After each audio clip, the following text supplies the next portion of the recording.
Estamos iniciando mais um estudo do livro O Evangelho segundo o Espiritismo, capítulo 1, Não Vim Destruir a Lei, Instruções dos Espíritos, a Nova Era, tópico 11.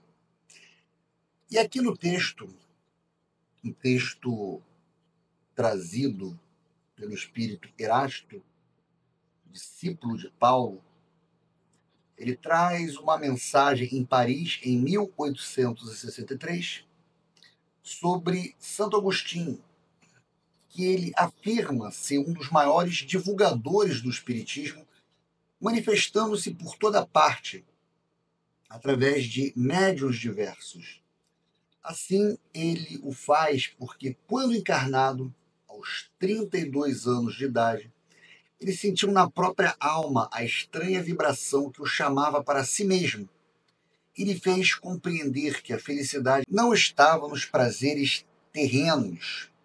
Santo Agostinho tentou fazer essa aliança entre a fé e a razão, realizando uma síntese, a qual denominou filosofia cristã, sintetizando uma concepção do mundo, do homem e de Deus, que se tornou por muito tempo a doutrina fundamental da Igreja Católica. Erasto nos apresenta Santo Agostinho como um dos mais firmes pilares do Evangelho, desde sua conversão na Terra em agosto do ano de 386. Cita, numa demonstração de fé e de previsão do Espiritismo, suas palavras após o desencarne de sua mãe. Estou certo de que minha mãe virá visitar-me e dar-me os seus conselhos, revelando-me o que nos espera na vida futura. Afirma Erasto que, vendo chegada a hora de divulgação da verdade, que ele já havia pressentido, faz-se o seu ardente propagador e se multiplica, por assim dizer, para atender a todos o que o chamam. Procurou Erasto mostrar-nos a continuidade da vida do espírito, desenvolvendo-se sempre num aprendizado constante na busca da verdade maior e continuando na tarefa de divulgar a verdade que aprende, auxiliando seus irmãos na retaguarda, cooperando na obra do Pai. No fim, Kardec apresenta uma nota, onde ele faz a seguinte pergunta: Santo Agostinho vem por acaso modificar aquilo que ele ensinou? O homem na Terra, ele vai receber os conhecimentos e os assimila segundo o seu grau de evolução. Assim, os que mais avançam em desenvolvimento espiritual e trabalham para o desenvolvimento dos irmãos na difusão da verdade possível, são também limitados pela inferioridade da humanidade e analisam muitas coisas segundo a percepção que conseguem alcançar neste plano. Estes, ao desencarnar, evidentemente veem com muito mais clareza e facilidade a verdade e modificam algumas ou muitas de suas ideias. Desse modo, no plano espiritual, Santo Agostinho, ao compreender o cristianismo com toda a sua pureza, pôde perfeitamente pensar de maneira diferente sobre determinados pontos da verdade que abraçara. Justamente por isso, sabendo que o Espiritismo não contraria em nada a doutrina do Cristo, sendo, ao contrário, o complemento que faltava a ele quando encarnado, torna-se um seu divulgador, continuando a ser cristão, mais esclarecido que antes, continuando a sua tarefa de servir a Jesus na obra de Deus, procurando conduzir os cristãos a uma interpretação mais sã, mais lógica dos textos.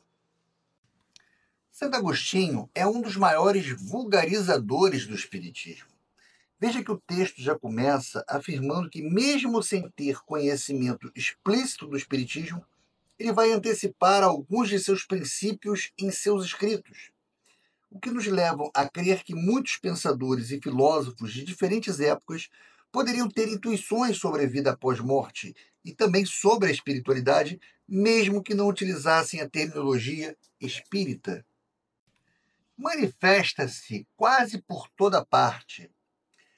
Então, as ideias de Agostinho sobre a vida espiritual e a busca por Deus estão presentes em diversos aspectos de sua obra, É lógico que a gente pode abordar que a espiritualidade é um tema universal que se manifesta em diversas culturas e expressões artísticas, como a música, a poesia e a filosofia, e assim também não foi diferente nas obras de Santo Agostinho.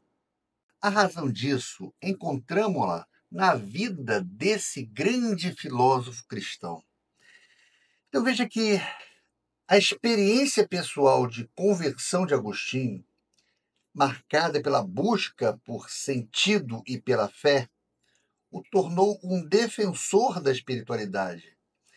Muitas pessoas encontram respostas para suas perguntas existenciais através de experiências pessoais transformadoras. Pertence ele à vigorosa falange dos pais da Igreja, aos quais deve a cristandade seus mais sólidos esteios. Dessa forma, Agostinho é uma figura importante na história do cristianismo, e suas ideias influenciaram profundamente o pensamento religioso ocidental. Por isso que ele é considerado um dos pais da Igreja. Como vários outros, foi arrancado ao paganismo, ou melhor, à impiedade mais profunda, pelo fulgor da verdade. Então veja que o texto aqui, ele fala algumas coisas importantes sobre o Santo Agostinho, né? Quando ele fala, como vários outros, foi arrancado ao paganismo, essa parte da frase nos remete à ideia de conversão, de uma mudança radical de paradigma. No caso de Agostinho, ele abandonou as crenças pagãs para abraçar o cristianismo. E ele continua, ou melhor, a impiedade mais profunda. Então essa expressão, ela vai além do simples paganismo. Ela sugere uma busca desenfreada por prazeres materiais e a falta de conexão com algo superior, uma espécie de vazio espiritual que Santo Agostinho rompe ao abraçar o cristianismo. E ele fecha pelo fulgor da verdade, ou seja, essa parte final enfatiza o poder transformador da verdade, que era para Agostinho a grande revelação divina. Então, tanto Agostinho quanto os espíritas, segundo Kardec, buscam a verdade e a felicidade através de uma transformação interior. A conversão de Agostinho, arrancado da impiedade mais profunda pela luz da verdade, serve como um paralelo à experiência de muitos espíritas que buscam se libertar de vícios e crenças limitantes. A frase ela acaba destacando que a busca pela verdade não é exclusiva de uma religião ou época, tanto no paganismo quanto no cristianismo. Há pessoas que anseiam por algo mais profundo e que se sentem atraídas por uma força superior. A ideia de que a verdade pode transformar vidas é um dos pilares do Espiritismo. A conversão de Agostinho é um exemplo de como a revelação da verdade pode levar à mudança radical. Sentiu em sua alma aquela singular vibração, o que o fez voltar a si e compreender que a felicidade estava a lhes. Veja que nessa frase ele mostra que a crise espiritual de Agostinho o levou a uma busca interior e a uma transformação profunda. A gente pode perceber que muitas pessoas passam por momentos de crise e que as levam a questionar seus valores e buscar um novo sentido para a vida. Que não nos prazeres enervantes e fugitivos, quando afinal no seu caminho de Damasco também lhe foi dado ouvir a santa voz e clamar-lhe: Saulo, Saulo, por que me persegues? Exclamou. Meu Deus, perdoai-me. Creio, sou cristão. Veja que o texto ele aborda que a vida de Agostinho foi uma vida de excessos. Antes da sua conversão, ele vivia numa vida marcada por prazeres mundanos e busca incessante por satisfações materiais e sensuais. Em meio a essa vida de excesso, Agostinho experimentou um momento de profunda inquietação e um chamado interior, uma vibração em sua alma que o levou a questionar o sentido de sua vida e buscar algo mais profundo. Essa experiência o fez perceber que a verdadeira felicidade não se encontrava nos prazeres passageiros e superficiais, mas em algo mais elevado, algo mais duradouro. Nessa expressão que se refere à experiência de conversão de Paulo de Tarso, que, perseguidor dos cristãos, teve uma visão de Jesus e se converteu ao cristianismo. Agostinho, ao usar essa expressão, compara sua própria experiência de conversão à de Paulo, indicando uma mudança radical em sua vida. A santa voz que o texto chama, que clama por Agostinho, representa o chamado divino, a graça que o impulsiona a abandonar a vida anterior e abraçar a fé cristã. Ao reconhecer a Deus e pedir perdão, Agostinho experimenta uma profunda transformação interior e se torna um cristão.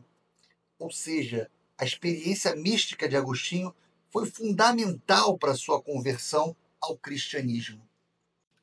E o texto corrobora com isso, falando: e desde então tornou-se um dos mais fortes sustentáculos do evangelho. Então veja que, após a sua conversão, Agostinho dedicou a sua vida a defender a fé cristã e a escrever sobre teologia. Seus escritos tiveram grande influência no desenvolvimento do pensamento cristão.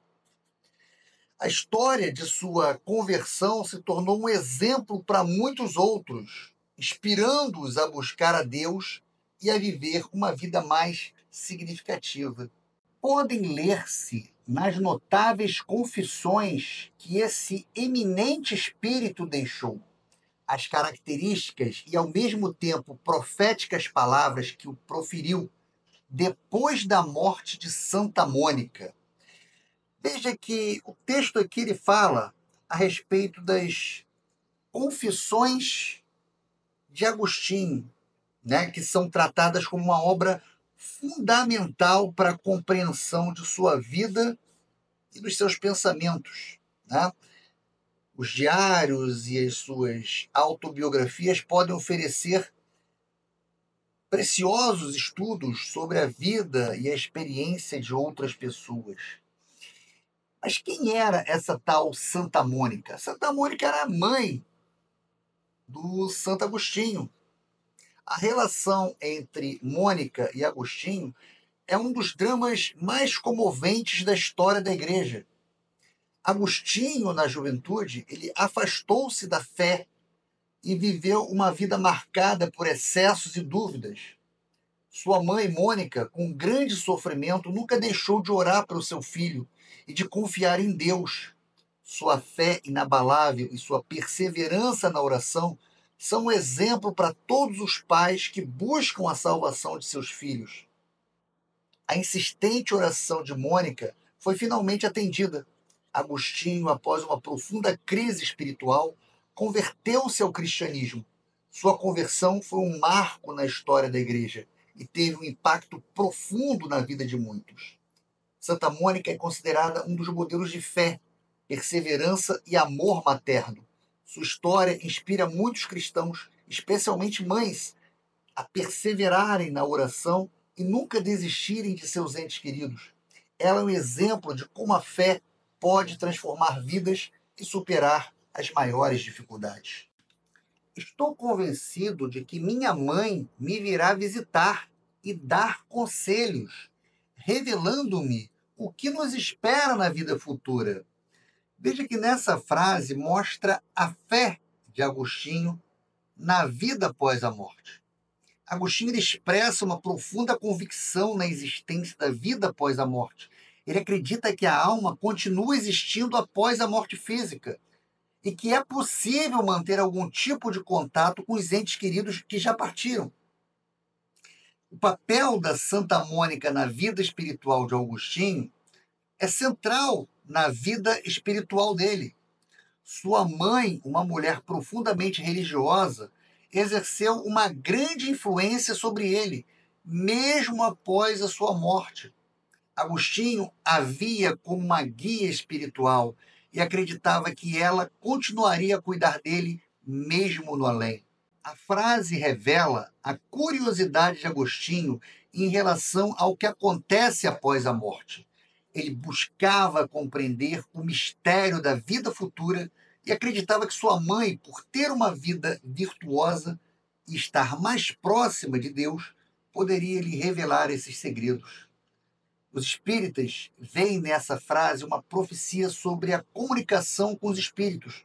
Para eles, o Agostinho estaria antecipando um dos princípios fundamentais da doutrina espírita, que é a possibilidade de comunicação entre encarnados e desencarnados. A crença de Agostinho na possibilidade de comunicação com os espíritos após a morte encontra um paralelo na doutrina espírita, já que ela acredita que a morte não é o fim da existência, mas sim uma passagem para uma outra dimensão. É defendido aqui a possibilidade de comunicação entre os espíritos e os encarnados através da mediunidade. Que ensinamento nessas palavras e que retumbante previsão da doutrina por vindoura. Muitas das vezes, as ideias de uma época podem influenciar o pensamento de gerações futuras. As palavras de Agostinho antecipam alguns dos princípios do Espiritismo, como a comunicação com os espíritos e a vida após a morte. Essa a razão por que hoje, vendo chegada a hora de divulgar-se a verdade que ele outrora pressentira, se constituiu seu ardoroso disseminador e, por assim dizer, se multiplica para responder a todos os que o chamam. A frase afirma que Santo Agostinho, mesmo sem ter conhecimento da doutrina espírita, antecipou algumas de suas ideias, especialmente no que diz respeito à vida após a morte e à possibilidade da comunicação com os espíritos.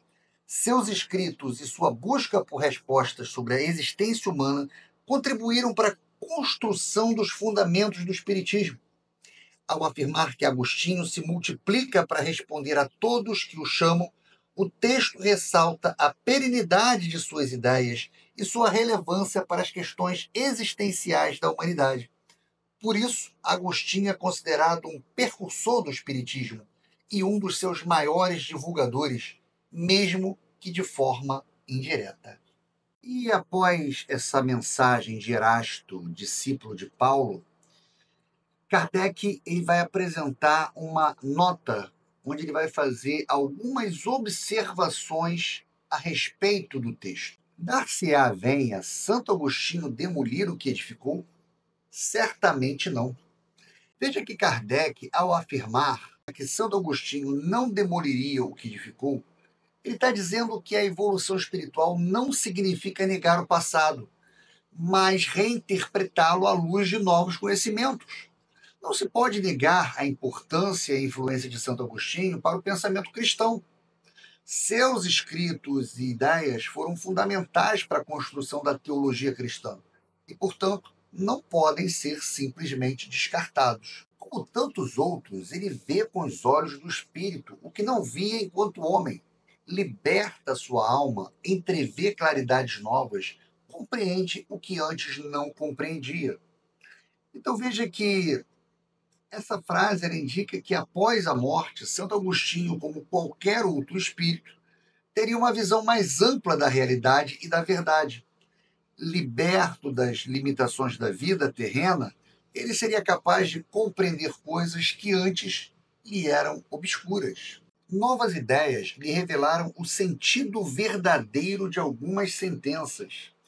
Veja que nessa frase, ela sugere que, com a evolução espiritual, Santo Agostinho teria uma nova compreensão de suas próprias ideias e ensinamentos. Ele poderia reinterpretar algumas de suas afirmações à luz de um conhecimento mais profundo. Na Terra, apreciava as coisas de acordo com os conhecimentos que possuía. Ou seja, enquanto vivo, Santo Agostinho tinha uma compreensão limitada da realidade, baseada nos conhecimentos disponíveis em sua época. Desde que, porém, uma nova luz lhe brilhou, pôde apreciá-la mais judiciosamente. Veja que a expressão uma nova luz lhe brilhou está simbolizando a aquisição de novos conhecimentos e uma nova perspectiva sobre a vida e o mundo. Essa nova luz seria a compreensão mais profunda da verdade espiritual obtida após a sua morte. Assim é que teve de abandonar a crença que alimentara nos espíritos íncubos e súcubos e o anátema que lançara contra a teoria dos antípodas. Veja que aqui a gente precisa explicar algumas coisinhas para que fique melhor o entendimento dessa passagem. A frase ela indica que com essa nova compreensão, Santo Agostinho ele teve que abandonar crenças antigas, como a crença em espíritos malignos, como íncubos e súcubos. Era bastante comum na época de Santo Agostinho e em muitas culturas ao longo da história. Esses espíritos eram considerados seres demoníacos que se manifestavam durante o sono, com o objetivo de ter relações sexuais com seres humanos. No caso, o íncube era um espírito masculino que supostamente tinha relações sexuais com mulheres durante o sono, podendo até gerar filhos. Já o súcubo era um espírito feminino que supostamente tinha relações sexuais com homens também durante o sono. Na época de Santo Agostinho, essas crenças estavam profundamente enraizadas na cultura e na religião. Acreditava-se que esses demônios podiam causar pesadelos, doenças e até mesmo a possessão demoníaca. As pessoas atribuíam a esses espíritos os fenômenos inexplicáveis e eventos negativos. E Santo Agostinho, em sua obra, abordou a questão dos incubos e súcubos, condenando essas crenças como sendo superstições e demonizando a sexualidade. Ele acreditava que esses espíritos eram uma tentação do diabo e que a busca por prazeres carnais era um pecado. Mas por que Santo Agostinho abandonou essa crença? Um aprofundamento de seus estudos teológicos e sua conversão ao cristianismo, Santo Agostinho passou a ter uma visão mais racional e espiritual do mundo. Ele percebeu que a crença em íncubos e súcubos era incompatível com a sua fé e com sua compreensão da natureza humana. Além disso, Agostinho teve que abandonar a rejeição à ideia de que a Terra seria redonda, ou seja, a teoria dos antípodas, ela pressupunha que a Terra era esférica e não plana, como se acreditava durante muito tempo.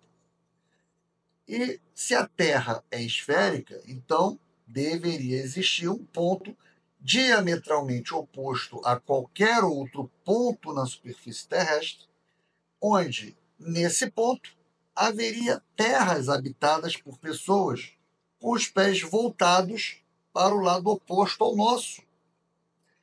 Então, muitas religiões antigas, como o cristianismo, tinham interpretações bíblicas que sustentavam a ideia de uma terra plana. A teoria dos antípodas era vista como contrária a essas interpretações e, portanto, era uma teoria herética. E Santo Agostinho, na época dele, um dos mais importantes filósofos e teólogos cristãos, era um crítico da teoria das antípodas. Ele argumentava que se existissem pessoas vivendo nos antípodas, elas estariam de cabeça para baixo. E isso iria contrariar a ordem de Deus. Agora que o cristianismo se lhe mostra em toda a pureza, pôde ele, sobre alguns pontos, pensar de modo diverso do que pensava quando vivo. sem deixar de ser um apóstolo cristão. Ou seja, aqui o texto mostra que a evolução espiritual não significa renegar a fé original, mas sim aprofundá-la e compreendê-la de uma forma mais completa. Pôde, sem renegar a sua fé, constituir-se disseminador do espiritismo. Então, essa parte da frase, ela afirma que Agostinho, mesmo sendo um cristão convicto, pôde difundir as ideias espíritas sem abandonar a sua fé. Isso ocorre porque a sua nova perspectiva espiritual, obtida após a morte, não contradiz os princípios fundamentais do cristianismo, mas simplesmente os complementa e os aprofunda, porque vê cumprir-se o que fora predito. Aqui a frase justifica a posição de Agostinho. Ele, como um espírito evoluído, compreende que as ideias espíritas são, na verdade, uma confirmação das profecias e ensinamentos religiosos que ele conhecia em vida. O espiritismo, para Agostinho, não é uma nova religião, mas uma revelação mais completa da verdade que já existia. Proclamando-o na atualidade, outra coisa não faz senão conduzir-nos a uma interpretação mais acertada e lógica dos textos. Então, ao difundir o Espiritismo, Agostinho não está distorcendo ou negando os ensinamentos religiosos, mas oferecendo uma nova interpretação para os textos sagrados. Essa nova interpretação, segundo Erasto, é mais precisa, é mais lógica, pois leva em consideração os conhecimentos e as experiências que Agostinho adquiriu em sua evolução espiritual. O mesmo ocorre com outros espíritos, que se encontram em posições análogas. Então, a frase final ela vai generalizar a ideia, afirmando que outros espíritos que passaram por uma evolução semelhante à de Agostinho também podem se tornar disseminadores do espiritismo sem contradizer suas crenças anteriores. Isso demonstra que a evolução espiritual e a compreensão mais profunda da realidade são fatores que podem levar pessoas de diferentes origens religiosas a convergir para ideias espíritas. E para que a gente possa fechar esse estudo, vamos fazer um resumo dos tópicos, mais importantes, o que foi de destaque nesse estudo. Então, nessa mensagem enviada por Erasto,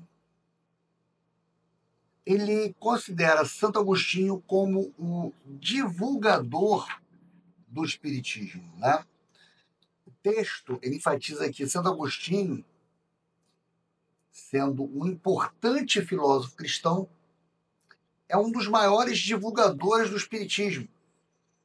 E sua presença é notada em diversas manifestações, o que é atribuído à sua vida e ensinamentos. Vimos também a respeito da conversão de Santo Agostinho. O texto ele descreve a conversão de Santo Agostinho do paganismo ao cristianismo. Ele é retratado como alguém que, após um período de excessos, encontra a verdade e se torna um defensor do Evangelho. Vimos também a respeito da previsão do Espiritismo. O texto ele destaca uma passagem das Confissões de Santo Agostinho, em que ele expressa a crença que sua mãe o visitaria após a morte e daria conselhos sobre a vida futura.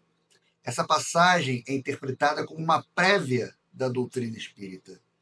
E, finalmente, a visão de Santo Agostinho sobre o Espiritismo. O texto aborda que a questão de como Santo Agostinho, um santo cristão, pôde ser divulgador do Espiritismo. É argumentado que sua fé cristã não impede que ele compreenda e divulgue o Espiritismo, pois a doutrina espírita é vista como um desenvolvimento natural do cristianismo.